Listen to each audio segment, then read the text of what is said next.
To my channel. जैसा कि कल आपका BCOZ 172 इंडियन इकोनॉमी का एग्ज़ाम है, तो हम इसके इम्पोर्टेंट क्वेश्चंस कर रहे थे। तो इस सीरीज़ को हम आगे बढ़ाते हैं। तो नेक्स्ट क्वेश्चन है, discuss the major issue and the challenges of Indian economy. Indian economy के मेजर इशू और चैलेंजेस क्या हैं। तो India is a one of the world fastest growing economy है। जैसा कि हमें पता है, India world fastest growing economy है। Is regarded as a energic economic power, जिसे हम एनर्जी इकोनॉमिक पावर भी कहते हैं। Despite the significant progress in the industrialisation, significant progress है इंडस्ट्रियलाइजेशन में, टेक्नोलॉजी में, ग्लोबलाइजेशन में, इंडियन इकोनॉमी कंटिन्यू फेस अ सेवरल स्ट्रक्चरल डिपार्टमेंटल चैलेंज। इससे ये बहुत सारे मतलब कि चैलेंजेस भी फेस करती है। वो चैलेंजेस हैं, major issue and the changes of Indian economics are poverty. सबसे बड़ा चैलेंज है poverty. Significant section of the population still live below the poverty line. जैसे कि इंडिया में most of the people poverty line से below की life जी रहे हैं। Poverty limit access to the education, poverty की वजह से उनकी एजुकेशन को एसेस बहुत कम हो रहा है। हेल्थ केयर पे मतलब कितना ध्यान नहीं जा, हेल्थ केयर की फैसिलिटीज़ नहीं मिल पाती उन्हें, और बेसिक नेसेसिटी भी नहीं फुलफिल कर पाते पॉवर्टी की वजह से। And rural area are more several affected, और इसमें रूरल एरिया ज़्यादा अफेक्टेड हुआ है। अनएम्प्लॉयमेंट भी एक मेजर इशू है। इंडिया फेस करता है both open unemployment and under employment. India में दोनों टाइप की अनएम्प्लॉयमेंट पाई जाती है, ओपन अनएम्प्लॉयमेंट भी और अंडर एम्प्लॉयमेंट भी। Educated youth often struggle to find the suitable job, जो पढ़े लिखे अभी तक की पीढ़ी है उन्हें सूटेबल जॉब नहीं मिल पाती है। Rapid population grow the adds pressure to labour market, बहुत ज़्यादा पॉपुलेशन की वजह से लेबर मार्केट में बहुत ज़्यादा प्रेशर आ गया है। पॉपुलेशन ग्रोथ भी एक बहुत बड़ा रीज़न है। India's large population place a heavy demand on the resources, क्योंकि ज़्यादा पॉपुलेशन होगी तो रिसोर्सेज की ज़्यादा डिमांड होगी एंड पब्लिक सर्विस की भी ज़्यादा डिमांड होगी, जिसकी वजह से चैलेंजेस आता है एम्प्लॉयमेंट का, हाउसिंग का, हेल्थ केयर का, एजुकेशन का, सभी टाइप के चैलेंज आते हैं क्योंकि रिसोर्सेज कम है और लोग ज़्यादा हैं। इनकम इनइक्वालिटी, इनकम इनइक्वल है लोगों के बीच, लोगों की जो इनकम है वो इनइक्वल है। Economic growth has not benefited all the section of the society, जो इकोनॉमिक ग्रोथ का बेनिफिट सभी सेक्शन को नहीं मिल पाता है। ये गैप होता है रिच और पुअर का, जो कि बहुत ज़्यादा वाइड है, बहुत ज़्यादा बड़ा है। And regional and social disparity remain significant. Regional और सोशल में जो डिफरेंस होता है वो तो मतलब कि बहुत ज़्यादा इंपॉर्टेंट रोल प्ले करता है इसमें। एंड एग्रीकल्चर प्रॉब्लम भी एक सबसे बड़ी प्रॉब्लम है, जो कि एग्रीकल्चर प्रॉब्लम में आ जाता है। Dependence on the monsoon rainfall, मतलब एग्रीकल्चर में मतलब कि जो फार्मर्स हैं वो मानसून रेनफॉल पे डिपेंडेंट रहते हैं। Small and the fragmented land holding, मतलब कि बहुत कम लैंड है जिसमें मतलब कि एग्रीकल्चर वो करते हैं। And low productivity and the inadequate irrigation facility, मतलब प्रोडक्टिविटी बहुत ज़्यादा कम है, इरीगेशन की फैसिलिटीज़ बहुत इनएडुकेट है। Farmer are often indebtedness and the income insecurity, farmer बहुत ज़्यादा डेट में डूबे हुए हैं, लोन्स वगैरह को पे करना होता है फार्मर को, जिसकी वजह से वो उनकी इनकम की भी इनसिक्योरिटी बनी रहती है। इन्फ्लेशन भी एक मेजर रीज़न है, चैलेंज है फॉर द इकोनॉमिक डेवलपमेंट का। जैसे rising price reduce the purchasing power of the consumer, जैसे जैसे प्रोडक्ट का प्राइस इंक्रीज होता है, कंज्यूमर की परचेजिंग पावर कम होती है। Inflation particularly affect the low income groups, inflation का ज़्यादा फर्क किस पे पड़ता है, लो इनकम ग्रुप पे पड़ता है। It create the uncertainty in the economic planning, जिसकी वजह से अनसर्टेनिटी आती है किसमें, इकोनॉमिक प्लानिंग में। इंफ्रास्ट्रक्चर डेफिशिएंसी भी मेजर प्रॉब्लम है। इंफ्रास्ट्रक्चर डेफिशिएंसी में क्या आ जाता है, इनएडुकेट रोड अच्छे नहीं बने हुए हैं, रेलवेज़ की फैसिलिटीज़ अच्छी नहीं है, ports, power and supplies and logistic facilities अच्छी नहीं है। Infrastructure bottleneck increase the production and transportation cost, infrastructure की वजह से प्रोडक्शन और ट्रांसपोर्टेशन की कॉस्ट भी बढ़ती है। रीजनल इम्बैलेंस भी है। Economic development is uneven across the state and regions, मतलब स्टेट और रीजन में इकोनॉमिक डेवलपमेंट अलग अलग है। जैसे कि वेल डेवलप्ड एरिया भी है इंडिया में और अंडर डेवलप्ड एरिया भी है। Some state are highly industrialize, कुछ एरिया तो बहुत ज़्यादा इंडस्ट्रियलाइज है, कुछ अंडर डेवलप्ड है, बिल्कुल ही डेवलप नहीं है। फिजिकल की भी प्रॉब्लम है। हाई गवर्नमेंट एक्सपेंडिचर, गवर्नमेंट ज़्यादा एक्सपेंडिचर करती है जबकि एक्सीड करता है रिवेन्यू से, जिसकी वजह से फिजिकल डेफिसिट होता है, income, public debt and the financial burden बढ़ता है। इंडस्ट्रियल चैनल भी मेजर इशू है। Many industry faces the technological gap and the high production cost, जिसकी वजह से उनकी प्रोडक्शन कॉस्ट बढ़ जाती है। MSMEs encounter the difficulty related to finance, marketing and competition. MSME को फाइनेंस की, मार्केटिंग एंड कॉम्पिटिशन की डिफ़िकल्टी फेस करनी पड़ती है। इन्वायरमेंटल डिग्रेजुएशन भी एक बड़ी प्रॉब्लम है। Industrial and the urbanization have increase the population, industry और अर्बन के लोगों पॉपुलेशन इंक्रीज हो रही है। डिफोरेस्टेशन हो रहा है, मतलब कि जो एग्रीकल्चर प्लेस है वहाँ पे लोग लिविंग के लिए यूज़ करने लगे हैं। वाटर की स्कैरसिटी, पानी की कमी हो रही है। Climate change pose a serious challenge, और क्लाइमेट के चेंजेस की वजह से भी बहुत सारी प्रॉब्लम आ जाती है। एक्सटर्नल सेक्टर वल्नरेबिलिटी भी एक प्रॉब्लम है, जैसे डिपेंडेंस ऑन द इम्पोर्ट पे डिपेंड है कि import of the crude oils and the technology पे डिपेंडेंट है हमारा India. Global economic fluctuation affect the export and the capital flow, global economic fluctuation की वजह से हमारे एक्सपोर्ट पे बहुत ज़्यादा इफेक्ट पड़ता है। हम एक्सपोर्ट नहीं कर पाते तो हमारे फॉरेन करेंसी हमारे पास नहीं आ पाती है, कैपिटल इनफ्लो पे भी फर्क पड़ता है। स्किल एंड एजुकेशन गैप भी एक सबसे बड़ी प्रॉब्लम है। Mismatch between the emotional outcome and the industrial requirement, emotional outcome और इंडस्ट्रियल रिक्वायरमेंट में बहुत ज़्यादा मिसमैच है।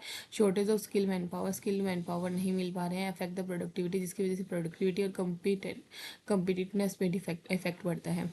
Corruption and the governance issue, corruption और गवर्नेंस का भी इशू बहुत बड़ा इशू है इंडिया में। Corruption and the bureaucratic play delay increase the cost of the doing business, corruption सबसे बड़ा रोल प्ले करता है कॉस्ट, बिजनेस की कॉस्ट को बढ़ाने में। इन efficient implementation of the policy, अगर पॉलिसी हम इन एफिशिएंट इम्प्लीमेंट करेंगे तो जिसकी वजह से जो अफेक्ट करता है हमारे डेवलपमेंट आउटकम, हमारे आउटकम को इफेक्ट करता है। अर्बनाइजेशन चैलेंज भी फेस करना पड़ता है इकोनॉमिक डेवलपमेंट में। Rapid urban growth has lead to housing shortage, housing की शॉर्टेज होती है। Traffic congestion and the pressure of the civic inability. Development of the smart sustainable city remain a challenge, development smart city में ये challenge हमेशा बना रहता है। Next question is explain the situation of the education sector in India, education sector in India की situation बतानी है with all the aspects, सभी एस्पेक्ट्स को लेके। एजुकेशन है वो जो कि फंडामेंटल पिलर है किसका, इकोनॉमिक एंड सोशल डेवलपमेंट का। It enhance the human capital, इसकी वजह से ह्यूमन कैपिटल एनहेंस होती है, प्रोडक्टिविटी इंक्रीज होती है, सोशल इक्वलिटी बढ़ती है, प्रमोट कर पाते हैं, कंट्रीब्यूट टू नेशनल बिल्डिंग को कंट्रीब्यूट करते हैं। India has a significant progress in expanding the education, India की सिग्निफिकेंट प्रोग्रेस है, अच्छी प्रोग्रेस है एजुकेशन को बढ़ाने में सिंस द इंडिपेंडेंस से लेकर। But the several challenge still remain, कुछ चैलेंजेस अभी भी हैं, जैसे present situation of education in sector. Present situation क्या है एजुकेशन की in India.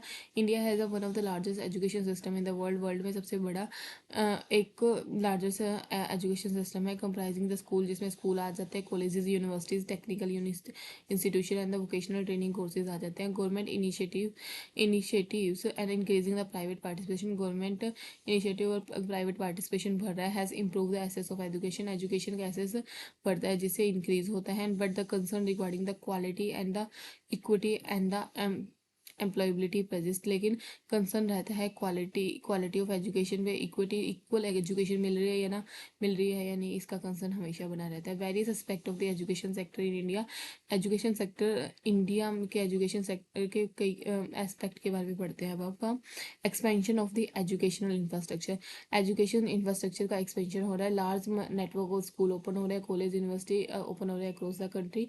Increase the enrolment at the primary secondary and the high education level, लोग बहुत सारे students primary secondary education level पे एनरोल हो रहे हैं। Growth of the public and the private education institution, अब पब्लिक और प्राइवेट एजुकेशन दोनों की ग्रोथ हो रही है। Literacy and the education attainment, education की अटेनमेंट की ले रहे हैं students. Literacy rate improve considerably since independence से लेके अब तक लोग बहुत ज़्यादा लिटरेट हो चुके हैं। And greater awareness about the importance of education, education की अवेयरनेस सभी को है। अब female literacy has shown the substantial improvement, अब फीमेल भी लिटरेट्स हैं थ्रो द गैप रिमेन्स, लेकिन गैप अभी भी है, लेकिन फीमेल्स को भी बढ़ावा दिया गया है एजुकेशन के लिए। स्कूल एजुकेशन में अचीवमेंट क्या है, expansion in the primary and secondary school बन रहे हैं। Mid day meal scheme for the free education initiative have improved enrolled, mid day meal free education भी स्टूडेंट्स को मिल रही है। Higher participation of the girls and disadvantages group, मतलब कि जो लोअर कैटेगरी के पीपल्स हैं और गर्ल्स हैं उन्हें भी हायर पार्टिसिपेशन का मौका मिल रहा है। चैलेंजेस क्या फेस करने पड़ रहे हैं स्कूल एजुकेशन में? High drop out rates in the same some regions, कुछ रीजंस में लोग एजुकेशन स्टार्ट तो करते हैं लेकिन ड्रॉप आउट कर देते हैं। Learning outcome remain below desired level, जितना डिजायर्ड लेवल है उससे हमेशा कम ही होता है learning outcome. And the shortage of the train teacher in the certain area, कोई एरिया में ट्रेन टीचर ही नहीं होते, जिसकी वजह से स्टूडेंट को अच्छी एजुकेशन नहीं मिल पाती है।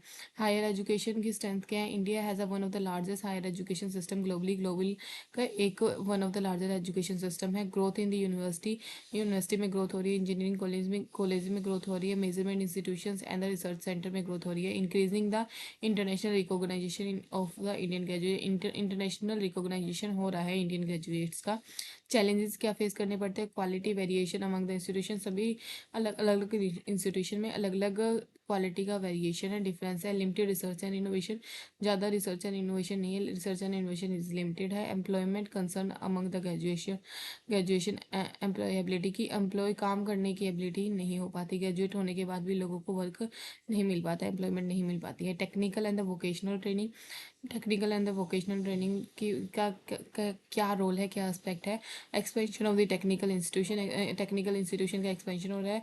And the skill development program का focus industry oriented training, students को इंडस्ट्री ओरिएंटेड ट्रेनिंग दी जा रही है। इसकी प्रॉब्लम क्या है? Skill mismatch between the education and the labour market requirement, skills का मिसमैच रहता है, एजुकेशन अलग दी जाती है और काम कुछ और ही होता है। Limited vocational training opportunity in some region, कुछ रीजन में ट्रेनिंग अपॉर्चुनिटी बहुत कम होती है। डिजिटल एजुकेशन भी एक बड़ा बड़ा एजुकेशन का सिस्टम है। इसके क्या एस्पेक्ट है? पॉजिटिव डेवलपमेंट, इसके डेवलपमेंट पॉजिटिव हो रही है। Increase the use of online learning platform and digital classroom का आजकल डेवलपमेंट है। आजकल डिजिटल क्लासरूम और ऑनलाइन लर्निंग प्लेटफॉर्म देखे जाते हैं। Growth of e learning and educational technology, e learning और एजुकेशन टेक्नोलॉजी का ग्रोथ हो रहा है। Government initiative promotional digital education, government initiative ले रही है प्रमोट डिजिटल एजुकेशन को प्रमोट करने के लिए। चैलेंजेस क्या फेस कर रहे हैं? Digital divide between the urban and rural area, digital ने डिवाइड कर दिया अर्बन और रूरल एरिया को। लिमिटेड इंटरनेट एक्सेस, किसी किसी जगह में इंटरनेट एक्सेस का लिमिटेड एक्सेस है, जिसकी वजह से डिजिटल इंफ्रास्ट्रक्चर इन दी समझ, किसी किसी एरिया में डिजिटल इंफ्रास्ट्रक्चर ही नहीं है। Equality and inclusion, equity inclusion भी एक एजुकेशन का एस्पेक्ट है, जिसमें इम्प्रूवमेंट क्या क्या हुई है। Reservation policy and scholarship for the disadvantage group, जो लोअर कैटेगरी के पीपल हैं उन्हें पॉलिसीज एंड स्कॉलरशिप प्रोवाइड की जाती है। Greater participation of the women को ज़्यादा पार्टिसिपेशन करने के लिए इंस्पायर किया जाता है। एंड चैलेंजेस क्या फेस कर रहे हैं? Regional disparity of the education facility, regional area, कोई रीजनल एरिया में एजुकेशन की फैसिलिटी नहीं मिल पा रही है। सोशल इकोनॉमिक इनक्वालिटी है, access to equality of education, अच्छी एजुकेशन नहीं मिल पा रही है किसी एरिया में। गवर्नमेंट ने क्या क्या इनिशिएटिव लिए हैं? Major initiative include the right to education act बनाया है, नेशनल एजुकेशन पॉलिसी बनाई है, समग्र शिक्षा अभियान स्टार्ट किया है, स्किल इंडियन मिशन स्टार्ट किया है, digital India initiative in education भी स्टार्ट किया है। क्वालिटी ऑफ एजुकेशन प्रोवाइड कराई जाती है आज के टाइम पे। कंसर्न क्या है? Emphasis on the rote learning in many institution, बहुत से इंस्टीट्यूशन में नए नए रूट लेके अच्छे रूट लेके आए हैं एजुकेशन के। इन एडुकेट टीचर्स को ही अच्छी ट्रेनिंग नहीं दी गई, टीचर को अच्छी ट्रेनिंग नहीं दी जाएगी तो स्टूडेंट्स को क्या पढ़ाएंगे वो। Insufficient focus on the critical thinking, ज़्यादा फोकस किस पे किया जा रहा है? Critical thinking, creativity and the practical skills पे, इन पे फोकस नहीं किया जा रहा है। नीड टू इम्प्रूवमेंट, क्या इम्प्रूवमेंट की जरूरत है? बेटर टीचर डेवलपमेंट, टीचर की बेटर डेवलपमेंट और करिकुलम मॉडर्नाइजेशन, सभी जगह मॉडर्नाइजेशन के बारे में करिकुलम हो। And the stronger industry academic collaboration. The research and innovation, research output has increase over time, research output increase होना चाहिए ओवर टाइम पे। However the investment in the research and development remain relatively low, इस पे बहुत ज़्यादा खर्चा नहीं किया जाता है कंपेयर टू डेवलप कंट्री से comparison. Greatest focus is the need on the innovation the scientific research, ज़्यादा फोकस की ज़रूरत है innovation and the scientific research पे। तो ये सारे पॉइंट्स हैं, एस्पेक्ट्स हैं किसके? एजुकेशन सेक्टर इंडिया के एजुकेशन सेक्टर के एस्पेक्ट है। क्या क्या एस्पेक्ट है, कहाँ कहाँ से एजुकेशन मिलती है, कितनी कौन सी एजुकेशन है, क्या क्या गवर्नमेंट इनिशिएटिव ले रही है, कितनी क्वालिटी की एजुकेशन मिलती है, रिसर्च एंड इनोवेशन, सभी के बारे में हमने पढ़ा। The another question is what is inequality and what are the reason of the inequality. Discuss. Inequality refer to the unequal distribution of the income. Inequality का मतलब है अनडिस्ट्रीब्यूशन, unequal distribution of the income. Income का unequal distribution, wealth का unequal distribution, opportunity, resources and living standard का among the individuals के बीच में, groups के बीच में, रिलीजन्स के बीच में, with in the society. It is a major social economic issues, बहुत बड़ा इशू है that affect the economic growth, जो इकोनॉमिक ग्रोथ को इफेक्ट करता है, social justice and the overall development को इफेक्ट करता है. In India despite significant economic significant progress of economy के साथ इनइक्वालिटी भी बहुत ज़्यादा है जो एग्जिस्ट करती है इनकम ग्रुप्स के बीच में, रिलीजन्स के बीच में, जेंडर्स के बीच में, सोशल कैटेगरीज के बीच में. टाइप ऑफ इनइक्वालिटी, कौन से टाइप की इनइक्वालिटी देखने को मिलती है? Income inequality, unequal distribution of the income among the individual, wealth inequality, unequal ownership of the asset and the property और asset में unequal ownership है. Regional inequality, difference in the development among the states and the region और region and state में भी difference है. Gender inequality, unequal opportunity and treatment based on the gender, treatment किया जाता है based on their gender female और male. Social inequality, inequality arising from the caste, class, religion and the other social factor के base पे भी inequality होती है. Inequality ये याद रखने हैं कि 5 टाइप कौन से हैं? इनकम के बेस पे, वेल्थ के बेस पे, रीजनल के बेस पे, रीजनल एरिया के बेस पे, जेंडर एंड द सोशल के बेस पे. Reason of the inequality, inequality के रीजन क्या है? unequal distribution of the wealth and the asset, wealth and assets का unequal distribution. Wealth and the property are concentrated in the hand of the small section of the society. wealth ज़्यादा तो छोटे थोड़े लोगों के पास ही है of the society. Ownership of land, business and the financial asset generate the higher income for the few. Ownership of land is ये जनरेट करती है हायर इनकम, लेकिन कुछ लोगों के पास तो ये सब चीज़ें हैं ही नहीं. डिफरेंस इन एजुकेशन, एजुकेशन में difference. Access to the quality education varies across the income group and the regions. Quality education mostly जिनकी हायर इनकम है उन्हें ही मिल रही है, और मतलब कि अच्छे रीजन में रह रहे हैं उन्हें ही मिलती है. Better education lead to higher paying job, अच्छी एजुकेशन मिलेगी तो हाई पेइंग जॉब मिलेगी एंड अपॉर्चुनिटीज मिलेगी. अनएम्प्लॉयमेंट एंड अंडर एम्प्लॉयमेंट भी मेन इशू है. Lack of the educate employment opportunity result in the income disparity, जिसकी वजह से इनकम डिस्पैरिटीज होती है, इनकम में अनइक्वल डिस्ट्रीब्यूशन होता है. मैनी वर्कर रिमेन अंगेज इन लोइंग पेइंग इनफॉर्मल जॉब, बहुत सारे वर्कर हैं जो कि बहुत कम पेइंग जॉब पे काम कर रहे हैं. रीजनल इम्बेलेंस, रीजनल एरिया कई डिफरेंस की वजह से भी some state and region are more developed than कुछ स्टेट्स तो ज़्यादा डेवलप्ड है, कुछ बिल्कुल भी नहीं है. Unequal industrialisation and infrastructure create the regional equality, जिसकी वजह से रीजनल इनक्वालिटी होती है. Population growth, rapid growth of the population increase the pressure on the resources पे प्रेशर बढ़ता है. एम्प्लॉयमेंट अपॉर्चुनिटी पे भी प्रेशर बढ़ता है. It often version the poverty and the inequality, जिसकी वजह से पॉवर्टी होती है एंड इनक्वालिटी फैलती है. Social and the caste factor is also a major factor. Historical discrimination based on the caste, जो कि हिस्टोरिकल पास से ही चला आ रहा है कि कास्ट और सोशल स्टेटस के बेस पे लोगों को जज किया जाता है, उसकी वजह से भी इनइक्वालिटी है. सर्टेन एरिया स्टेट ग्रुप को लिमिटेड अपॉर्चुनिटी मिलती है. Social exclusion contribute the unequal development. Gender discrimination भी एक मेन प्रॉब्लम है. Woman often face the lower wages, woman को ऑफन कम वेजेस मिलती है, लिमिटेड एम्प्लॉयमेंट अपॉर्चुनिटी मिलती है, reduce access to the education, education का बहुत कम एसेस मिलता है. This create the economic and the social inequality. Technological challenge भी एक प्रॉब्लम है. Skill worker benefit more technological advantage than the unskill worker. Skill worker है उन्हें ज़्यादा टेक्नोलॉजी का एडवांसमेंट मिलता है, जबकि अनस्किल को कम मिलता है. This is a wider income difference, की वजह से इनकम का बहुत बड़ा डिफरेंस आ जाता है.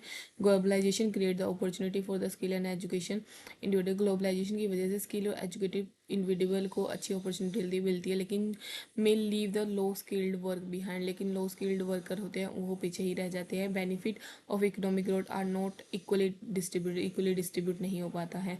Inheritance of and the family background, wealth and asset pass from one generation to another contribute the persist inequality, जिसकी वजह से इनक्वालिटी हो जाती है. Individual from the affluent family, अच्छी फैमिली से जो पीपल हैं, हैव बेटर अपॉर्चुनिटी, उनको ऑफन मतलब कि हमेशा अच्छी अपॉर्चुनिटी मिलती है क्योंकि उन्हें अच्छा फैमिली बैकग्राउंड होता है, जिसकी वजह से उन्हें मतलब कि फैमिली बिजनेस ही मिल जाता है. Inflation, rising the price affect low income group more severally.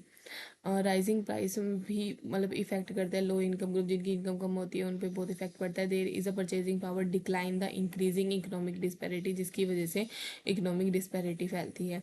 Unequal access to the health care and the public sector service, unequal access to health care और पब्लिक सर्विस की भी मतलब अनइक्वल एसेस होता है। और difference in the health and nutrition, housing and public sector affect the productivity and the earning potential of the people. बस ये यहाँ तक हम क्वेश्चन करते हैं, बाकी हम नेक्स्ट वीडियो में कवर करेंगे।